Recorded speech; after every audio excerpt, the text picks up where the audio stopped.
Begin tonight with the latest on the severe weather we experience across the coastal bend today.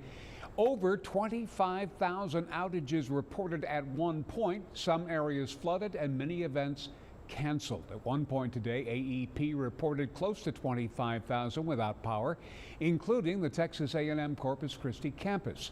Water covered several streets and roadways, even though the water is in the process of receding. Students at Texas A&M Corpus Christi experienced some of those outages. This is a look at the area near the tennis courts there. As of right now, the college has reported their power has been restored mostly, but the library, University Center, and the Duggan Wellness Center will be closed for the rest of the day. All campus locations expected to reopen tomorrow with regular hours.